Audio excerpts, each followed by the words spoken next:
तो कैसे हैं भाइयों आप सभी लोग। आई होप आप सब बहुत अच्छे होंगे। और पिछले क्लास में हम लोगों ने जो यहाँ पर वेद के बारे में हम लोगों ने पढ़ा था, पूरे चारों वेद हम लोगों ने पढ़ लिया था। ऋग्वेद, सामवेद, अथर्ववेद, यजुर्वेद। ठीक है, आज हम लोग पढ़ेंगे यहाँ पर ब्राह्मण, आरण्यक तथा उपनिषदों के बारे में, जो कि इससे भी कई सारे आपके एग्ज़ाम में प्रश्न पूछे गए हैं। जो आपका एसएससी है, बैंक है, रेलवे है, एसएससी में आपका सीजीएल है, एमटीएस है, सीपीयू है, सीएचएसएल है, इन सभी में सवाल पूछे गए हैं। और ख़ासकर जो आपका आने वाला एमटीएस का है और जो चल रहा है आपका, और एनटीपीसी ग्रुप डी का जो आपका है, उसमें तो भर भर के सवाल पूछा गया है आपका स्टैटिक जीके में, हिस्ट्री से, है ना। तो चलिए बिना देर के वीडियो को शुरू करते हैं। और आप चैनल पर नए तो सब्सक्राइब भी कर लीजिएगा और अपने फ्रेंड्स को ज़रूर शेयर कर दीजिएगा। चलिए देखिए क्या है। तो यहाँ पर ब्राह्मण, आरण्यक तथा उपनिषद क्या है ये सब देखिए। ये संहिता के बाद, यानी यहाँ पर जब यजुर्वेद इन सब की व्याख्या हो गई, उसके बाद यहाँ पर संहिता के बाद ब्राह्मणों, आरण्यकों तथा उपनिषदों का स्थान है। और इससे उत्तर वैदिक कालीन समाज एवं संस्कृति के विषय में जानकारी प्राप्त होती है, ये हम लोग जानते हैं। ठीक, ये इसके बाद आपका है कि ब्राह्मण ग्रंथ वैदिक संहिताओं की व्याख्या करने के लिए गद्य में लिखे गए हैं। और प्रत्येक संहिता के लिए अलग अलग जो है वो ब्राह्मण ग्रंथ हैं, जिसे सारणी में दिया गया है। याद रखिएगा, ब्राह्मण ग्रंथ आपसे पूछता है, जैसे ऋग्वेद का ब्राह्मण ग्रंथ याद रखिएगा ऐतरेय या कौशिकी, नाम याद रखिएगा। ऋग्वेद का क्या है, ऐतरेय या व कौशिकी। यजुर्वेद का ब्राह्मण ग्रंथ क्या है, तैत्तरीय या शतपथ। ठीक, सामवेद का ब्राह्मण ग्रंथ क्या है, पंचवीस। और अथर्ववेद का ब्राह्मण ग्रंथ क्या है, गोपथ। ठीक, ये याद रखिएगा, ये कई बार एग्जाम में आया हुआ है। ग्रुप डी जैसे एग्जाम में पूछा गया है, एसएससी एमटीएस में कई बार आया हुआ है, नोट करके रखिएगा। ठीक है, तो ब्राह्मण ग्रंथ वैदिक संहिताओं की व्याख्या करने के लिए गद्य में लिखा गया। ये भी याद रखिएगा कि ये भी एग्जाम में पूछा गया कि जो ब्राह्मण ग्रंथ वैदिक संहिताएँ हैं वो किस पद में लिखा गया है। तो याद रखिए वो गद्य पद में है। क्या है, गद्य में लिखा गया है, याद रखिएगा, पूछा हुआ एग्जाम में सवाल। ठीक है, और ये ब्राह्मण ग्रंथ है, याद रखिएगा कौन सा ग्रंथ, ब्राह्मण ग्रंथ। ठीक, चलिए, इन ब्राह्मण ग्रंथों से हमें परीक्षित के बाद और बिंबिसार के पूर्व की घटनाओं का ज्ञान प्राप्त होता है। यानी इन ब्राह्मण में, जब आप ब्राह्मण ग्रंथ में पढ़ोगे तो इसमें क्या है, परीक्षित के बाद और बिंबिसार जो कि एक राजा था, वहाँ पर उसके पूर्व की घटनाओं का ज्ञान हमें इसी जो है ब्राह्मण ग्रंथ में मिलता है। ठीक, और ऐतरेय में, जो ऐतरेय आपका कौशिकी ब्राह्मण ग्रंथ ये ऋग्वेद में आता है, तो ऐतरेय में राज्याभिषेक के नियम एवं कुछ प्राचीन राजाओं के नाम दिए गए हैं। यानी जब आप ऋग्वेद में ब्राह्मण ग्रंथ पढ़ोगे तो उसमें जो राज्याभिषेक है, राजा का जो राज्याभिषेक होता है, राजा बनाया जाता है ना, उसमें कुछ प्राचीन राजाओं के भी नाम जो है वो ऐतरेय में दिया गया, याद रखिएगा।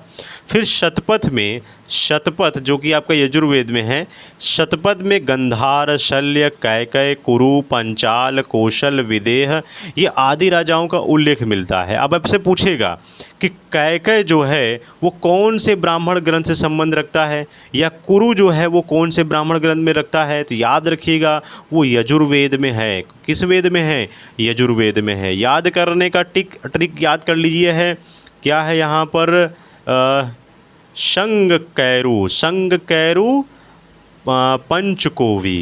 क्या है, शंगकैको पंचकोवी, मतलब गंधार, शैल्य, कैकय, गुरु, पंचाल, कौशल, विदेह, इस प्रकार। ठीक है, हर वर्ड का पहला अल्फ़ाबेट किसी वर्ड से जोड़ दीजिए, वो आपका ट्रिक बन जाएगा। तो ऐसे जब आप याद करोगे तो भूलोगे नहीं। ठीक है, चलिए अब देखिए क्या है।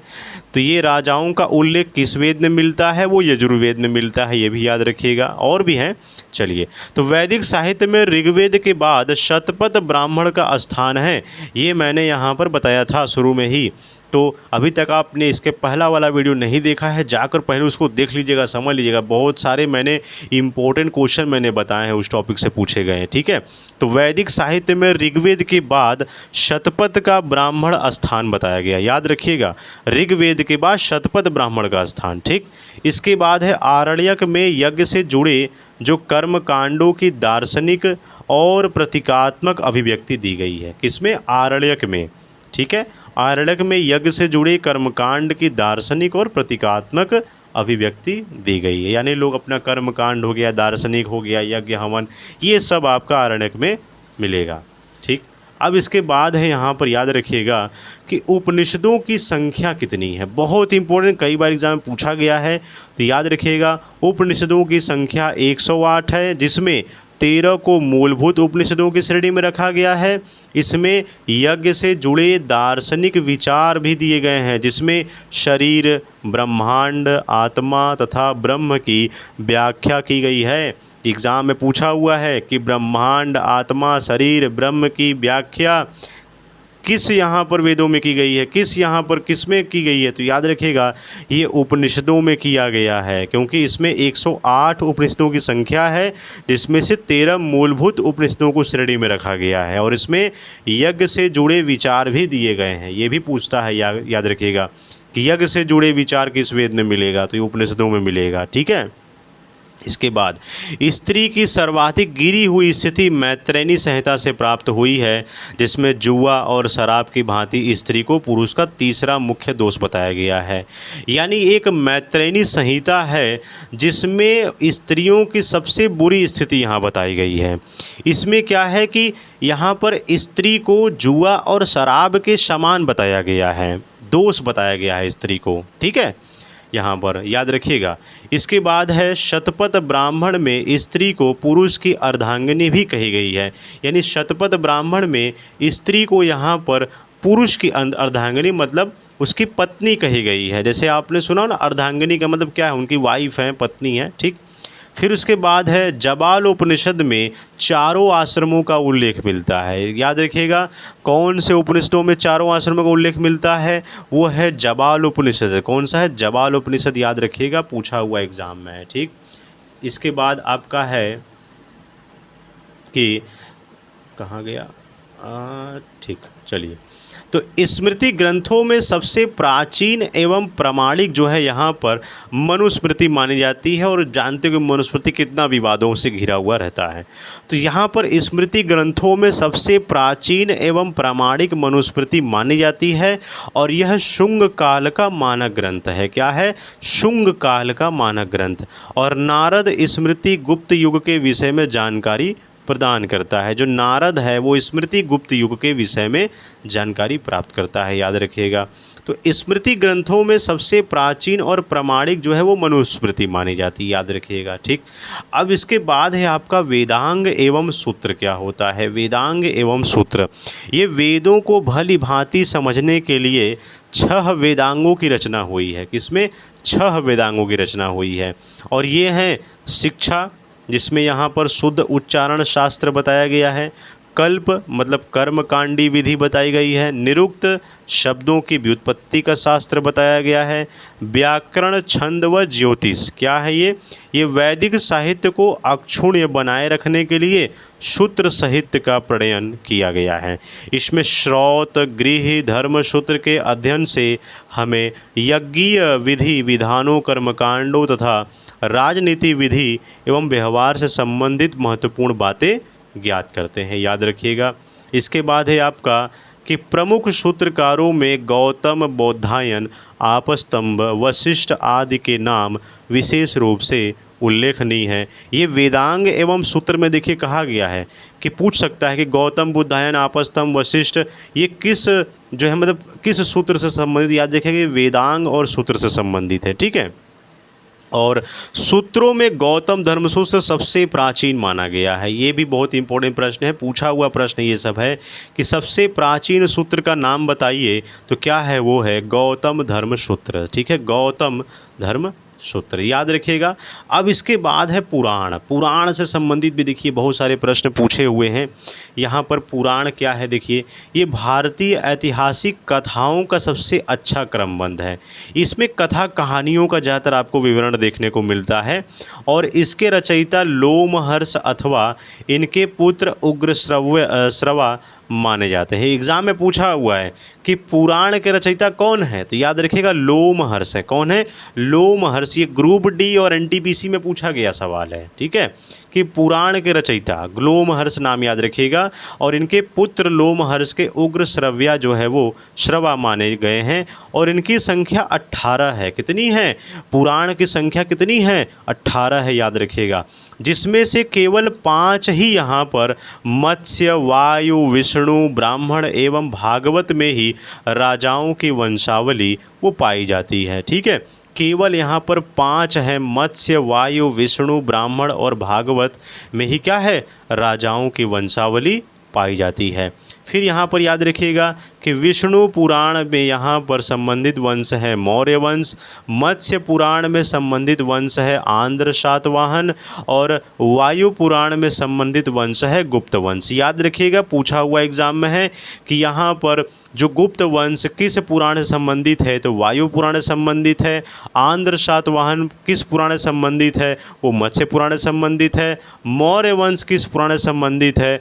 वो विष्णु पुराण से संबंधित है। तो इसको आप याद कर लीजिएगा, ये पूछा हुआ सवाल है। ठीक है, इसके बाद है कि नोट पॉइंट पे याद रखिएगा कि पुराणों में मत्स्य पुराण सबसे प्राचीन एवं प्रामाणिक है। एग्जाम में ये भी पूछा हुआ है कि यहाँ पर सबसे पुराना पुराण का नाम बताइए।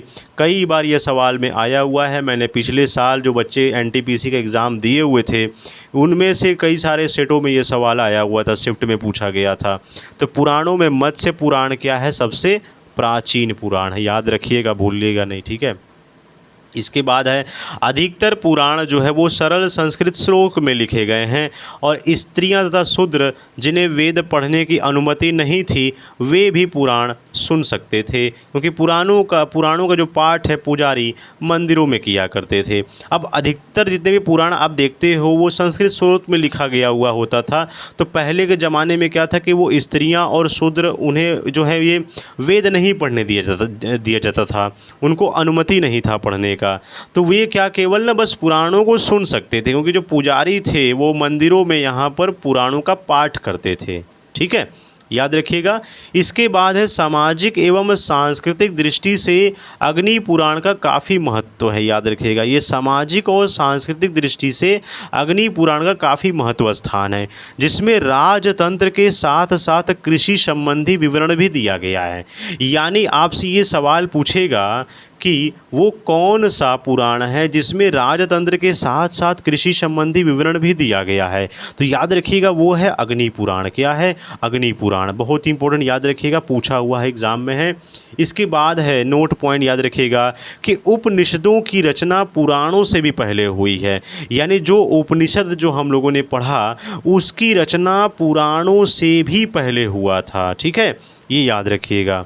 बस वीडियो को यहीं तक रखते हैं और इसके बाद हम लोग नेक्स्ट वीडियो में जो बौद्ध है, जैन है, इन पर अधिक अन्य साहित्य जो लिखे गए हैं उनके बारे में हम लोग पढ़ेंगे, क्योंकि अब यहाँ से हम लोग धीरे धीरे हिस्ट्री में अब हम लोग आगे बढ़ेंगे। ठीक है, आई होप आपको समझ में आया होगा। चैनल पर नए तो सब्सक्राइब भी कर लीजिएगा, अपने फ्रेंड्स को ज़रूर शेयर कर दीजिएगा और बता दीजिएगा कि भाई मैथ्स में विशाल भारती सर यूट्यूब चैनल पर क्लासेस स्टार्ट हो गई हैं। और मैं चाहता हूं कि आपका देखिए इंग्लिश जो आपका टीयर 2 वाला जो एग्ज़ाम है इंग्लिश और जीके, ये बिल्कुल भी आपका ना छूटे, क्योंकि रैंक आपका इसी टीयर 2 से ही जो है वो सिलेक्ट होगा। क्योंकि मैथ और रीजनिंग तो आपको बस क्वालिफाई करना है और बहुत सारे बच्चे क्वालिफाई कर जाते हैं, नहीं कर जाते तो आपको प्रैक्टिस करना पड़ेगा।